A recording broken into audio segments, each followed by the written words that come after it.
Thanks, Clay. We are at the other side.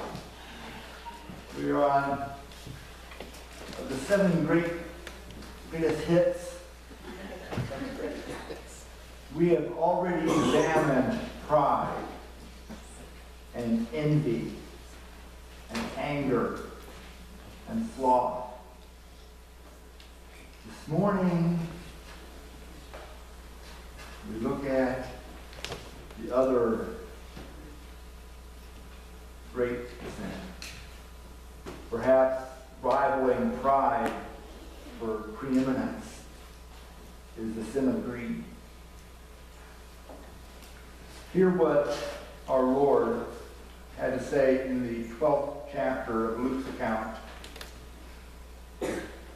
Someone in the crowd said to him, "Teacher, tell my brother to divide the family inheritance with me."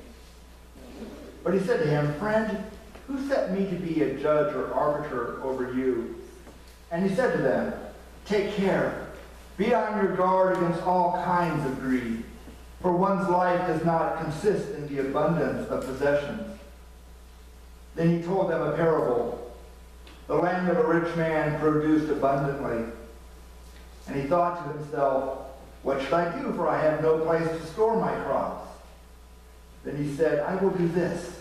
I will pour down my barn and build bigger ones, and there I will store all my grain and my goods.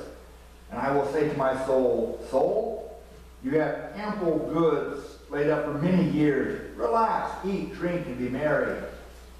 But God said to him, 'You fool, this very night your life is being demanded of you. And the things you have prepared, whose will they be?' So it is with those who store up treasures for themselves, but are not rich toward God." This is the word of God for the people of God. Thanks be to God. Ancient writers considered greed to be a far more dangerous thing in the life of the church, particularly among teachers or clergy, as it would later be called. Far more than lust. Far more than anger. Because everything that greed does strikes deeper than just the surface. The painting here is kind of obvious, in a sort. Bosch illustrates the insidious nature of greed. The man with the hat in the middle with the stick is a judge. And he's taking a bribe. The man coming behind him has coins that he's putting into his outstretched hand. The man in the blue is pleading. The 2 men on the left are waiting their turn to bribe. Now, it would seem obvious that greed is one of those things that we should be against, particularly in the church. I mean, after all, who wants a greedy neighbor? Who wants a greedy child? Who wants a greedy country? Who wants a greedy whatever? Well, yeah, I mean, it's kind of easy to be against greed in somebody else.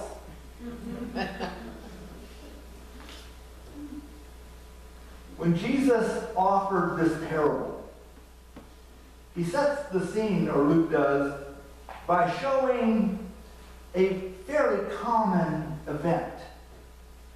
Now, in the ancient world, property was essential. If you had land, you had a name. And, they would go to great lengths to keep from dividing the land. The elder child got it in order to continue the family name. And so a younger brother would come, and if he could convince his brother maybe to set a little aside, a few acres maybe. You know, it wouldn't be that bad. And they would go to the elders, and they would ask for an arbiter to help divide the possessions of the family in a more equitable fashion. And so they came to another rabbi, another good teacher. And Jesus kind of has one of those, "Are you kidding me?" moments. Who sent me to be a judge? Who sent you to me? I'm not going to get in the middle of this. I'll tell you a story. And so he tells the story of the rich man. It's almost part of our culture now. We all know the story of, "You fool, this very night your soul will be demanded of you." Well, yeah, it's great when we hear that about somebody else. But when we're the one, and you say, "Well, wait a second. I don't have any barns. I'm not Bill Gates. I don't have Walton money. I'm just me. I'm not greedy at all." But, except when we are. Because greed comes at us not just as anger, in your face, kind of big. Greed comes in two different ways, in all kinds of, it seeks the cracks in our soul. On the one hand, in fact, this is how Dante in the Divine Comedy describes the fourth level of hell, the fourth circle. Are you all as excited about greed as I am? Okay, because this is good. Now, stay with me for a second, because Dante was on to something. What he said was, greed was in evidence in this fourth circle of hell. On the one hand, you had the people who were,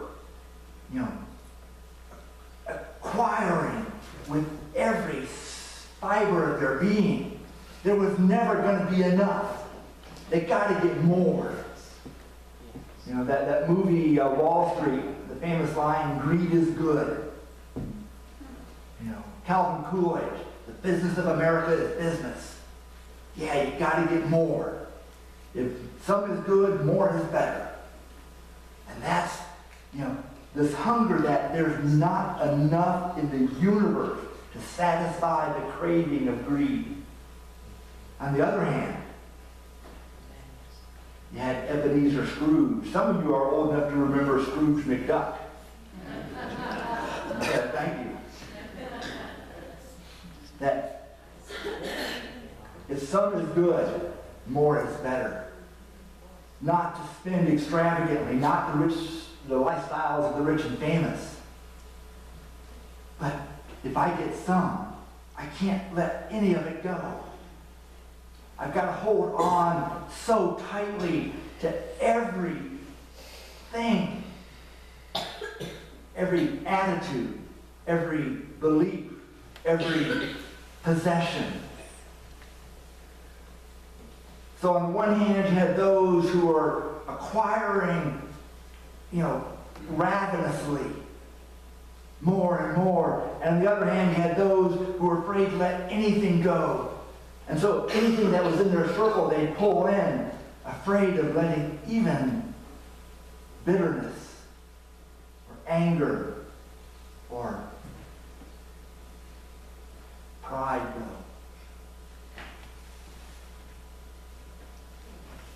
the reason greed on the surface seems such an easy thing to be against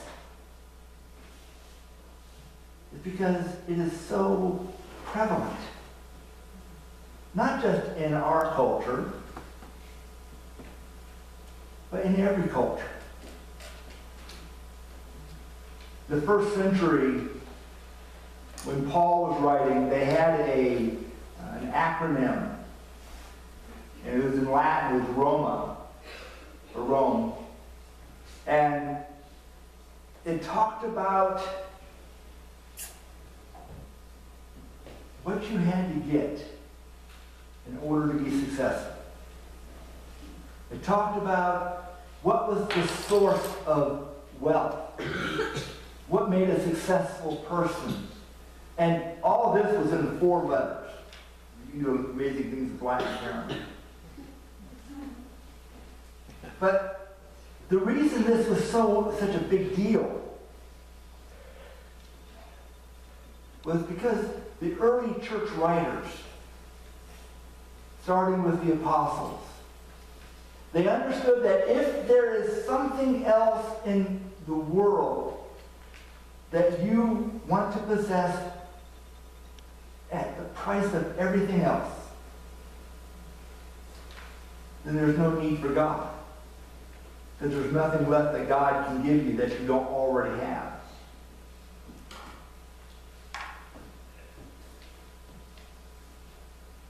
The sin of greed strikes at us even today. We buy into, pardon the expression, this idea that if I have just the right whatever, I'll be happy. If I work hard enough, if I save enough, if I do whatever enough, long enough, hard enough, I will be successful. But as with all the sins, all the 7 and all the permeations that they have, the reason that this sin is so dangerous for a Christian is because it points to what we truly value. We always have room to grow, except when we're not willing.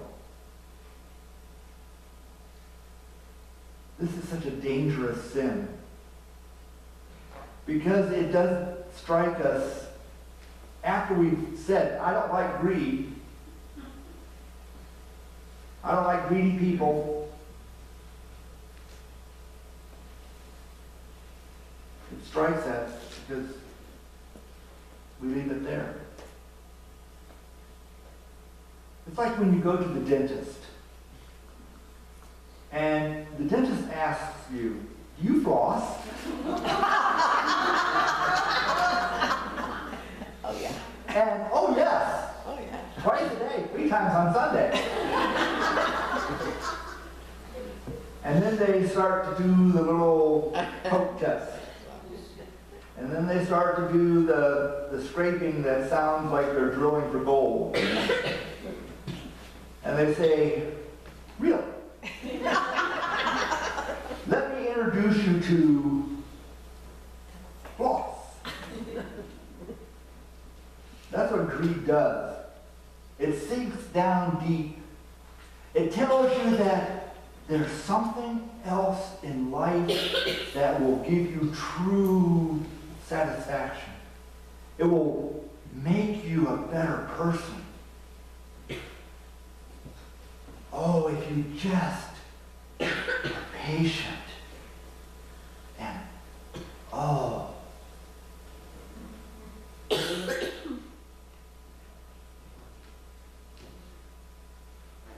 but it will never be enough.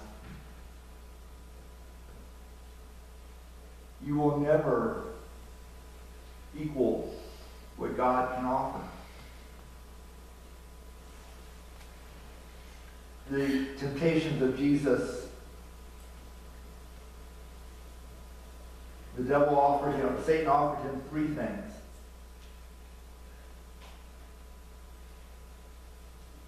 I will give you life in the form of bread. I will give you, anybody? Power. I will give you power. And I will give you the world. Is there anything else? Life, power, everything. And Jesus says, it's not enough. It's not enough for me to give up what my Father has given me. It's not enough for me to give up those whom my Father has given me. It's not enough.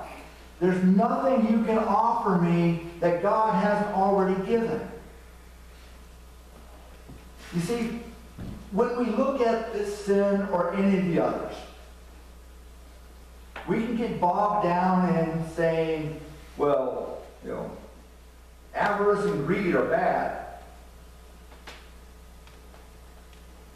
But it's not about money. The rich farmer wasn't the bad guy. I mean, he wasn't held up as an example of greed because working hard is a bad thing. Or having wealth is a bad thing. That's not what that's saying. What it is saying is that if there is something more important in your life than God, go buy it. Go possess it. Do whatever you have to in order to live a happy life.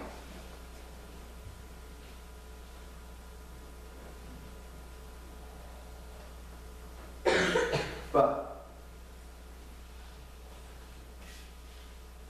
when you're tired of trying to fill every moment with more relationships, more possessions, more activity, more business, and you want to be truly wealthy, ask God if there's more to this life than you own. But not just what owns you, or what you own, what owns you. Like I said, this isn't about materiality. This is about spiritual greed. That greed that says, I can fill that emptiness in my life with something bigger than God. We see it all too often in the church. Those who fill their time not with spiritual activity, but with those empty calories of life. You see, the reason this is such, like sloth, the reason these two are so, they kind of get you stuck. Because it's hard to see your way out. It's hard to see yourself as ever avoiding this trap of, I have everything I need, so I don't need any more, or I'm never going to have enough, so I got to work harder. Don't work harder in your religion. Work harder in your faith.